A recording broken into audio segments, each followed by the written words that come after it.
Hezbollah के ताबड़तोड़ हमलों के बाद इसराइल ने सरेंडर कर दिया। हिजबुल्लाह के सामने घुटने टेकते हुए जंग बंदी का ऐलान कर दिया।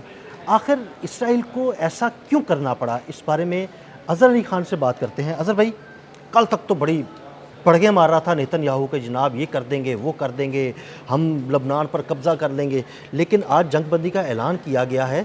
क्या आपको लगता है कि हिजबुल्लाह ने वाकई ऐसे ताबड़तोड़ हमले किए हैं और इतना नुकसान पहुंचाया है इसराइल को कि इसराइल जो है ना वो जंग बंदी पर मजबूर हुआ है? अनिल भाई, 3 लफ्ज़ों में इसको समेटे ना तो गोली, गाली और बारूद, ये 3 चीज़ें ऐसी हैं जिसने नेतन्याहू को ब्रेक लगा दी, उसके परखचों उड़ा दी, उसकी फ़ौज के भी, खुद उसके अपने दिमाग के भी।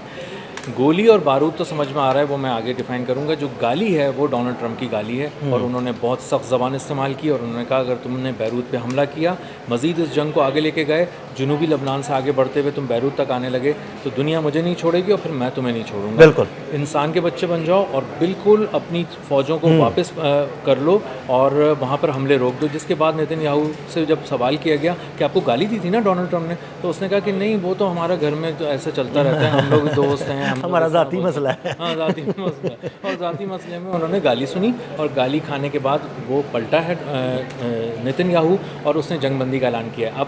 अब रह गया बारूद और गोली। FPV ड्रोन अबाबील, ये गेम चेंजर रहा है लबनान में। बिल्कुल। हिजबुल्लाह ने बहुत ज़्यादा तकलीफ़ उठाने के बाद, मार खाने के बाद इसराइल की जानिब से उन्होंने कहा हम कहाँ गलती कर रहे हैं कि इस तरह इतनी तेज़ी से ही जनूबी लबनान में कैसे आता जा रहा है। तो पता चला कि जी वो तो बुलडोज़र लेकर आ रहा है, इमारतें गिरा रहा है, टैंक्स में बैठ के आ रहा है, अब इनका मुकाबला कैसे करें। तो वो लेकर आए FPV ड्रोन अबाबील। बस ये उसका तोड़ FPV ड्रोन अबाबील ही है। जी, उसने उसकी कमर भी तोड़ दी, उसका अज़म भी, हौसला भी तोड़ दिया नेतन्याहू और उसकी फ़ौज का, उसका दिमाग भी उड़ा के रख दिया। और मैं आपको इसको डिफ़ाइन करके बताता हूँ कि उन्होंने किया क्या। साउथ लबनान में जब जनूबी लबनान से फ़ौजें दाखिल हुई तो तबाही फैलाती हुई आगे जा रही थीं और ये पैगाम दे रही थीं कि सब लोग हट जाओ, अपनी जगहों को छोड़ दो, अपने इलाकों से चले जाओ, हम आ गए हैं, हमने कब्ज़ा कर लिया और हम जा रहे हैं बिल्कुल सेंटर की तरफ, हम जा रहे हैं बैरूत की तरफ, बिल्कुल, और रास्ते में जो आएगा उड़ा देंगे ऐसे। जब हिजबुल्लाह ने अपनी स्ट्रैटेजी को तकरीबन 2 हफ्ते पहले चेंज किया तो उसके बाद एक अजीब सी खबरें मिलना शुरू हुई। पहले नेतन्याहू को सुबह उठते ही खबरें मिलती थी कि जनूबी लबनान पे फला जगह कब्जा हो गया, हम आगे चले गए, हमने इतने लोगों को मारा, नस्ल कुशी की। अब जो खबरें मिलना शुरू हुई, मैं बताऊँ वो क्या खबरें मिलना शुरू हुई? बताएं। वो खबरें ये मिलना शुरू हुई जैसे ही नेतन्याहू सुबह उठते थे, पता लगता था 10 फौजी मारे गए हैं, 3 टैंक तबाह हो गए हैं, 4 फौजी उधर मारे गए हैं, 25 ज़ख्मी हैं, ब्रिगेड हेडक्वार्टर तबाह हो गया। ये खबरें जो है ना नेतन्याहू को मिलना शुरू हो गई सुबह सुबह। ऐसे ही है। उसका आर्मी चीफ जो है ना वो पागल हो चुका है इसराइल का, और वो इसलिए पागल हो चुका है कि एंटी टैंक जो बारूद है ना, जो टैंक शिकन बारूद है, उससे उसके फौजियों को मारा जा रहा है। 7 किलो बारूद से आप 50-60 लोगों को हलाक कर सकते हैं, जख्मी कर सकते हैं। एक फौजी के ऊपर आजमा रहे हैं, परखचे उड़ा रहे हैं। यानी वो फौजी जो है ना जख्मी नहीं होता, वो डायरेक्ट जहन्नुम में जाता है। जी, जहन्नुम से भी मुझे लगता है थोड़ा आगे निकल जाता है वो, इतना ज़्यादा बारूद उन्होंने लगा दिया। तो ये FPV ड्रोन से हमला कर रहे हैं। टैंक का दरवाज़ा खुला होता है तो उससे ड्रोन अंदर चला जाता है, टैंक के अंदर जाके तबाही मचाता है। जो उनकी आर्मर्ड फौलाद व्हीकल्स हैं, जो फौलादी चादर वाली गाड़ियाँ हैं, उसकी खिड़की से अंदर चला जाता है। ये इतना छोटा सा ड्रोन है, लो फ्लाइट करता है और ये है ऑप्टिक फाइबर से कनेक्टेड। अब एक तार से जुड़ा हुआ ड्रोन आ रहा है जिसमें टेक्नोलॉजी कोई नहीं है, मॉडर्न सिंपलिसिटी है, तो वो जाके अब अंदर जाता है। और वो तार से जुड़ा हुआ है इसलिए वो हैक भी नहीं किया जा सकता, उसको देखा भी नहीं जा सकता। जो इन्होंने लगाए हैं मिलियंस और बिलियंस ऑफ डॉलर्स के रडार्स और सर्वेलेंस सिस्टम्स कि हमारी आंख दूर तक देखेगी। बड़े जो है ना ऑब्जेक्ट्स उन्हें देखने के लिए, मिसाइलों को देखने के लिए, बड़े ड्रोन को देखने के लिए। लेकिन ये जो कोई छोटा ड्रोन है तो ऐसा लगता है जैसे कोई परिंदा उड़ता हुआ आ रहा है। जी, ऐसा ही है, परिंदा उड़ता हुआ आ रहा है और ये 7 फुट की बुलंदी पे परवास कर रहा होता है, 7 फुट की इंसान के बिल्कुल ऊपर। और और ये ठहर के किसी दरख्त की ओट में, किसी दीवार की ओट में इंतजार करता है अपने टारगेट का कि किस तरह जब टारगेट बिल्कुल अकेला होने लगता है और 3-4 फौजी जमा हो जाते हैं, अचानक ही आता है, फिर एक भिनभिनाती सी आवाज़ आती है जैसे मक्खियों की आवाज़। तो वो उसके पंखे होते हैं, बिल्कुल उन पंखों की आवाज़ आते ही इनका रंग उड़ जाता है इसराइली फौजियों का और ये समझ जाते हैं अब हम मारे गए, हम जितना भी भागेंगे हम मारे जाएंगे। वो हिलने जुलने की कोशिश करते हैं लेकिन आखिरी फुटेज वहीं तक आती है कि वो हिले थे। हाँ, बस हिले थे, उसके बाद तबाही, परखचे उड़ गए और वो मारे गए। तो यहाँ पे जब उन्होंने हमला किया तो इस तरह उन्होंने उनके परखचे उड़ा दिए। अब हाल ये हो गया है कि वो लबनान में आखिरी इत्तलात जो थी इस जंगबंदी से पहले तक वो ये थी कि हम तो टेक्नोलॉजी फेल हो गई है, अब कुत्ते लेकर आओ, कुत्ते देखेंगे, सूंघेंगे और महसूस करेंगे, अपने कानों से आवाज़ सुनेंगे कि कहाँ से ड्रोन आ रहा है, तो वो इनको बताएंगे तो ये भागना शुरू कर देंगे। तो अब कुत्तों को हायर किया जा रहा था यहूदी फ़ौजियों की हिफाजत के लिए। अच्छा अज़हर भाई, 3-4 दिन पहले इन्होंने एक तारीखी किले पर कब्ज़ा भी किया और ये कहा जा रहा था जी इस किले पर कब्ज़ा करके अब इर्द गिर्द सारी नज़र रखी जाएगी। मुझे लगता है कि वो हिजबुल्लाह ने वो भी इनके लिए एक ट्रैप बना दिया है।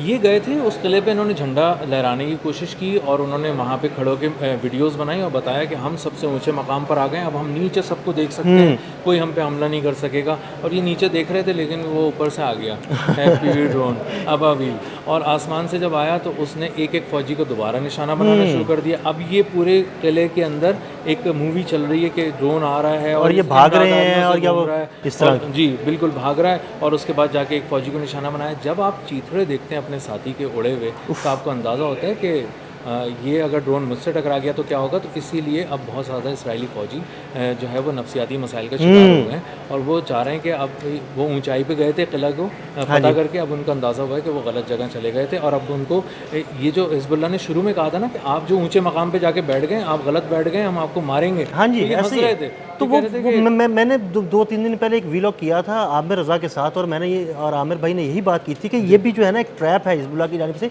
और इनको निशाना बनाएंगे। जी बिल्कुल, ये ऊपर से वीडियोस बना के कह रहे थे देखो हम ऊंचाई पे आके बैठ गए, अब तुम कहाँ से आओगे। तो जब वो आए, आसमान से आए और उनकी अपने कद के बराबर ऊंचाई से आए सामने से, तो उसके बाद उनको अंदाज़ा हो गया कि हम फेल हो चुके हैं, हमारी टेक्नोलॉजी फेल हो चुकी है। रात के वक्त वो आते हैं तो नाइट विजन लगा कर आते हैं, तो वो नाइट विजन के ज़रिए जब वो देख रहे हैं थर्मल कैमरा से, थर्मल कैमरा हम उनको नज़र आ रहे हैं, वो कहाँ से आ रहे हैं हमें नज़र ही नहीं आते। और करीब आने के बाद, छोटे पंखे हैं तो करीब आने के बाद आवाज़ भी करीब आने के बाद आती है। तो बस इसका मतलब ये है कि जब वो ड्रोन भेजा जा रहा है तो जिसके नाम का भेजा जा रहा है उसके नाम का पूरा खुलना ही खुलना है, उसको मरना ही है, जहन्नुम वासिल होना ही है।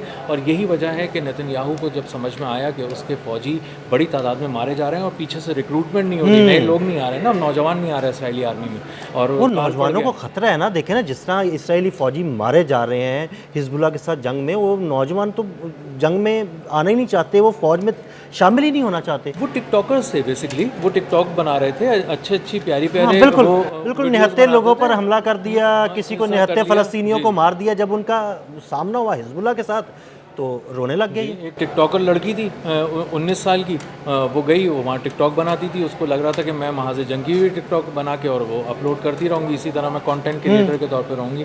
कंटेंट क्रिएटर को आके एक FPV ड्रोन ने निशाना बनाया, वो कॉम्बैट सिचुएशन के अंदर चली गई थी, वो वहाँ पे खड़ी थी, ऐसा नहीं था कि किसी औरत को निशाना बनाया, वो इसराइली फ़ौज की वर्दी में थी, कॉम्बैट सिचुएशन के अंदर थी, हिजबुल्लाह पे अटैक कर रही थी, वहाँ आके एक ड्रोन आया, उसने उसको तबाह कर दिया और उसके बाद चीथड़े उड़ा दिए। और उसके बाद जब ये इत्तलात पहुँच रही हैं नौजवानों तक तेल अवीव में, तो वो ये तो नहीं सोचेंगे कि हम पर्क्स एंड बेनिफिट्स के लिए जाके इसराइली आर्मी का हिस्सा बन जाए। वो कहते हैं जान छुड़ाओ, 4 पैसों से ज़िंदगी। वो तो वैसे भी बड़े बुज़दिल हैं, बहुत बुज़दिल हैं, बहुत बुज़दिल हैं वो, जिसको इमिग्रेशन नहीं मिल रही अब वही टिका हुआ है। बिल्कुल, वरना सारे भाग गए हैं वहाँ से, सब भाग गए हैं। जितने एलीट क्लास थे उनका भी डाटा आ गया है, 50% से ऊपर लोग जो थे, जो पैसे वाले किसी भी दर्जे के थे, वो इसराइल छोड़ के भाग चुके हैं। अब वहाँ पर एक ऐसा कचरा बचा है जो कि एग्ज़ाम में फ़ेल हो रहा है, और उनके जब रिजल्ट्स आते हैं तालीमी बोर्ड के तो उनको अंदाज़ा होता है कि 97% तलबा फ़ेल होने लगे हैं साइंस के मजमून में, 37% फ़ेल होने लगे हैं मैथ्स के मजमून में। तो इसका मतलब ये है कि अब इसराइल में ज़हनी कचरा बाकी बच गया है और